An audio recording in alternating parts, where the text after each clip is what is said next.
Welcome to rubies kitchen. अस्सलाम वालेकुम मेरी वाइटी फैमिली। गर्मियों का मौसम हो और आमों का सीज़न हो, हम आपके साथ अचार, चटनी और मुरब्बे की रेसिपी शेयर ना करें ये हो ही नहीं सकता।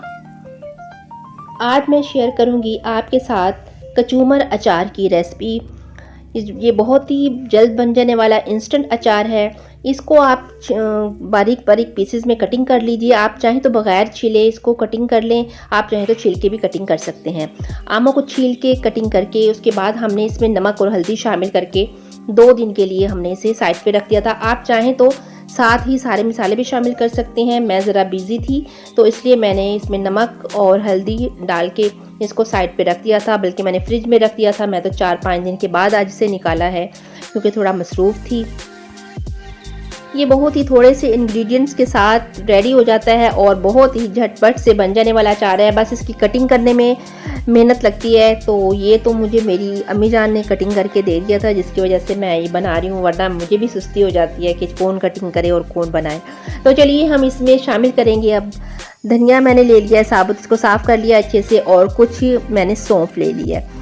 हमारे तकरीबन ये 2 किलो आम हैं, तो मैंने इसमें तकरीबन 6 टेबल स्पून मैंने भर के सौंफ के लिए और 6 टेबल स्पून ही मैंने भर के धनिए के लिए हैं। और ये कुछ साबुत मिर्चें ले ली हैं, कुछ लंबे वाली हैं, कुछ गोल वाली, और लहसुन ले लिया है। और 4 चम्मच मैंने इसमें कलौंजी के ले लिए हैं 2 किलो आम में। और नमक इसमें हस्ब ज़रूरत शामिल करेंगे। तो चलिए इसको हमने इसमें कूटे मसाले डालने हैं। तो सबसे पहले हमने मिक्सी में मिर्चें जो थी साबुत लाल वाली, उनको शामिल करके हमने मोटा मोटा उनको, ये देखिए जैसे दरड़ा मिर्च भी बोलते हैं, वैसा कर लिया है। और ये शामिल कर दिया है मैंने इसमें धनिया और सौंफ। ये भी देखें बिल्कुल बारीक नहीं है, कुछ पीसेस आपको नज़र आ रहे होंगे। कलौंजी को हमने एज इट इज़ शामिल किया है, इसको बिल्कुल भी नहीं आपने ना बारीक पीसना है ना कूटना है, क्योंकि फिर अचार काला हो जाता है। इसको हम एज इट इज़ शामिल करेंगे। थोड़ा सा नमक शामिल कर दूंगी। नमक इसमें वैसे ऑलरेडी डला भी हुआ है, लेकिन कुछ मिसाले अब डले हैं स्पाइसेस की वजह से, नमक मुझे कम लगा था, तो आप भी टेस्ट करके नमक शामिल कीजिएगा। और इसमें तकरीबन 1 चाय वाला बड़ा कप भर के मैंने ऑयल का शामिल कर दिया था। इस अचार में ऑयल बहुत कम यूज़ होता है, क्योंकि हमने इसको फ्रिज में रखना होता है, इसको बाहर नहीं रख सकते क्योंकि ये ख़राब हो जाता है। और इसका सीज़न भी वैसे से थोड़े से टाइम के लिए ही आता है। जैसे आजकल आम अभी मुल्तान साइड के आम अभी पकने वाले हैं, तो इससे पहले पहले इसको आप डालिए और इन्जॉय कीजिए।